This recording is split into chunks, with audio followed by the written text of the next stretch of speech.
Hey everyone, it's Nathan Orenstein with The No Show, here to talk about The Little Things. The Little Things is written and directed by John Lee Hancock and stars Denzel Washington, Rami Malek, and Jared Leto. It is available to stream on HBO Max.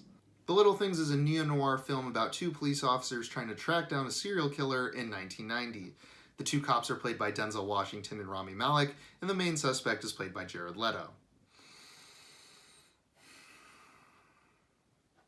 This is a bad movie. I guess I'll start with the performances since every piece of marketing jams it down your throat how great the actors in this movie are. Denzel Washington gives the most unexciting performance I've seen of his, and Jared Leto is weird for no discernible reason, but I guess that's par for the course at this point in his career. I will say though, Rami Malek does give a great performance, and I'll give credit where credit's due. The weird thing with this movie is I feel like I can't really blame the actors for their performances. All the blame needs to be directed at the director, John Lee Hancock. It feels like every actor in this movie was directed by a different director. Like, no one is on the same page here, and all the performances are so different, and not in like a weird or quirky way, just in a bad way. It almost feels like the director just told everyone like, hey, go do your thing, and then didn't give any sort of criticism or like adjustments or anything. I can possibly see this working for a comedy or something, but a murder mystery? No, not in a million years. Let's go further down the rabbit hole, shall we? The screenplay is unoriginal at best and horrible at worst.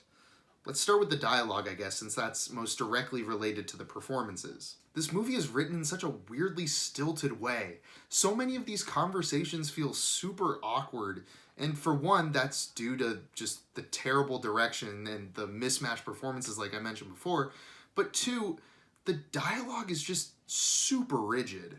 So many of these conversations have no flow at all, and this is due to just completely clumsy writing. And the editing does absolutely nothing to resolve the situation either. In fact, it makes it worse. The story itself has a lot of promise. A hunt for a serial killer. How do you screw that up? I mean, the subject matter alone, by its very nature, is at least a little bit interesting, right? Apparently not. It relies heavily on you to care about the case and the characters, yet it never really gives you a reason to care about either. So basically you get an hour and a half of like nothing, and then you get an ending that I'll admit is decent, but is it good enough to make up for the beginning hour and a half? No, not even close. And you'll probably hear this comparison a lot in regards to this movie, but it's true. The Little Things takes so many pages from David Fincher's Seven. Seven is my favorite movie of all time, so this should be a good thing, right? No, wrong, it's not.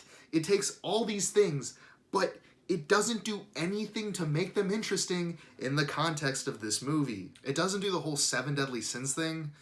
That would be like bordering on plagiarism or something. But it does literally everything else that movie does, and it doesn't do any of them particularly well. As you can tell, I did not enjoy this movie, and I really don't think you will either. A lot of movies that I don't like, I can at least understand an audience appreciating it. But no, I don't see any reason to watch The Little Things. Go watch any other mystery, serial killer, detective, whatever movie. This movie is just so bad, and I'm going to be giving it a 3 out of 10. If you enjoyed the review, then feel free to leave a like and subscribe if you're new. And if you've seen The Little Things already, let me know down in the comments below. I'd be really interested to know if you liked it or not. I've been Nathan Orenstein with The No Show. Thanks for watching.